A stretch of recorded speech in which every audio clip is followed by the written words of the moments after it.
Bonjour à toutes et à tous et bienvenue dans cette série spéciale sur les luttes des femmes dans la région des Grands Lacs. Dans cet épisode, le Sankofa se pose en République démocratique du Congo pour écouter combattantes magnifiques. Éphéméride africaine, pas mon papa. Présentez-vous. Je suis Madame Emmanuela Vassikia de AVSD, Action des volontaires pour la solidarité et le développement. Je suis activiste de protection des droits de la femme en RDC, précisément à Goma, dans sa partie Est. Je réponds au nom de Gracias Kibanja, je suis point focal RDC du réseau des enfants jeunes africains pour les droits humains et je travaille avec d'autres organisations de la société civile au Nord Kivu, précisément dans la ville de Goma, et c'est depuis plus de 5 ans que nous travaillons avec les jeunes filles pour permettre à ce que les droits humains puissent être respectés ou être connus dès le bas âge et plus particulièrement le droit de la jeune femme. Je suis Florence Boloko, je suis activiste des droits des femmes. Je suis Maître Nelly Mbangou, je suis coordonnatrice d'un réseau des femmes qu'on appelle Sauti ya Mama Mkongomani, mais également présidente de l'association dynamique des femmes juristes, qui sont 2 organisations basées à l'est de la République démocratique du Congo. Quel est votre rôle dans cette longue lutte pour l'égalité des genres depuis la déclaration de Beijing en 1995 ? Depuis la déclaration de Beijing en 1995, dans notre organisation, nous avons essayé de promouvoir l'indépendance économique des femmes. Nous avons aussi sensibilisé les femmes sur comment lutter contre les différentes formes de violence basées sur les genres, lesquelles freinent l'évolution des femmes. Depuis 2012, nous avons créé des clubs de filles au niveau des écoles et au niveau des universités pour permettre à la jeune fille de connaître ce droit et savoir comment est-ce qu'elle peut le revendiquer. Nous avons également implanté au niveau des universités aussi des clubs de droits humains pour permettre à ce que la jeune fille et les jeunes garçons puissent discuter de droits et plus précisément de droits de la femme.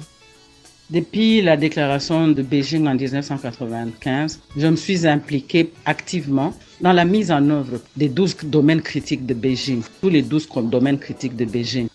Et je pense que j'ai aussi joué un rôle crucial dans mon pays comme femme activiste pour essayer de donner une place de choix à la femme, tant à la prise de décision qu'à tous les niveaux de prise de décision et dans toutes les instances.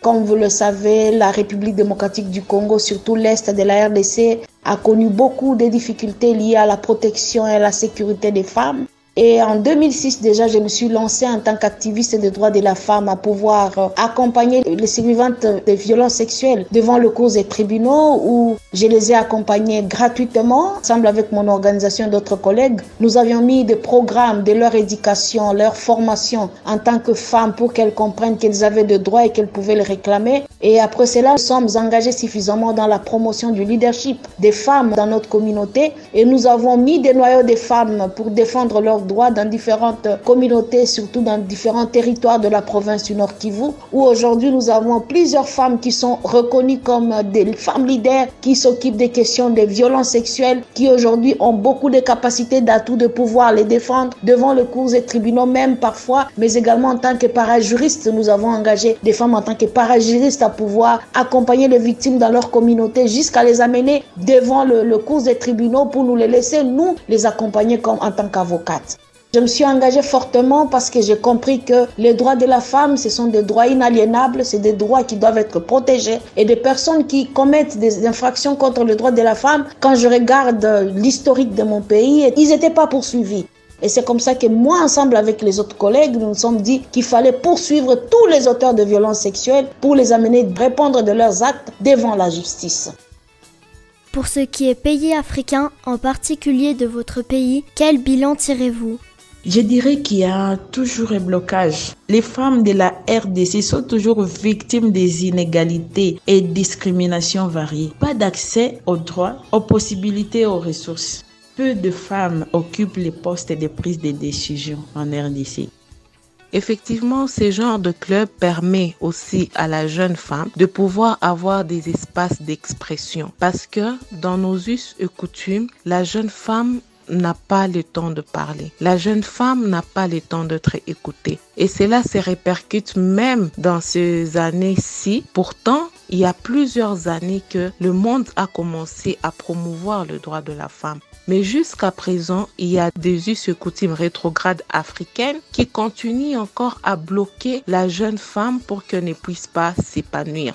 Maintenant, à travers ces différents clubs de jeunes, ça permet à la jeune femme de connaître ce droit-là. Ça permet à la jeune femme de connaître ses devoirs. Ça permet aussi à la jeune femme de connaître comment est-ce qu'elle peut revendiquer ce droit.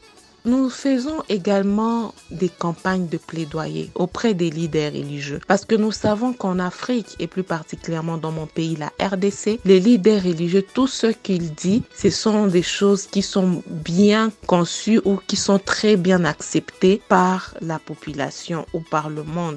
C'est pourquoi nous pensons qu'il est très important et il est grand temps de pouvoir impliquer les leaders religieux dans la lutte pour la promotion des droits de la femme pour permettre à ce que les leaders religieux puissent être des ambassadeurs de droits de femmes dans nos églises, dans le mosquée et dans différents regroupements religieux.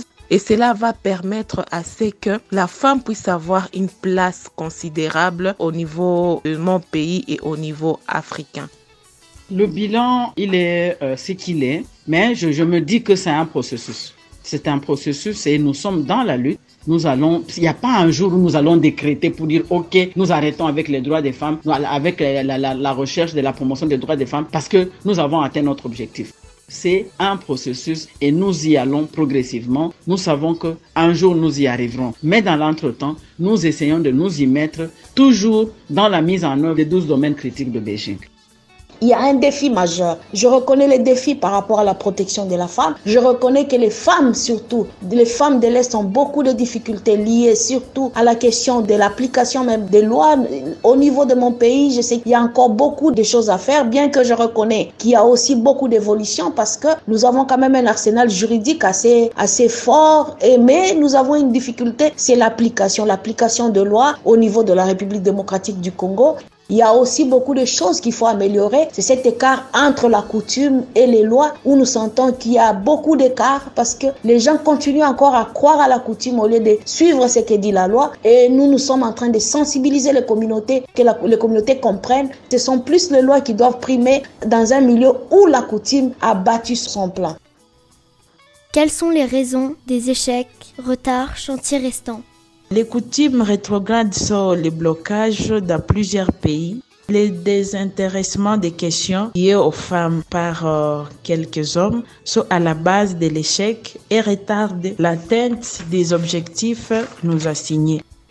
Il y a beaucoup de textes, il y a beaucoup de lois qui promeuvent les femmes, mais malheureusement, la mise en application de ces lois-là cause encore problème. C'est pourquoi, au niveau du réseau des enfants et jeunes africains pour les droits humains, qui est un réseau implanté dans 5 pays d'Afrique, notamment le Mali, le Sud-Soudan, le Burundi et la Somalie et la RDC, nous essayons de voir comment est-ce qu'on peut contacter les auxiliaires de la justice, les avocats, les magistrats, ceux qui disent le loi, pour qu'ils puissent aussi promouvoir les lois qui promeuvent les femmes et plus particulièrement en ce qui concerne les femmes qui sont victimes ou survivantes des violences sexuelles et violences basées sur le genre.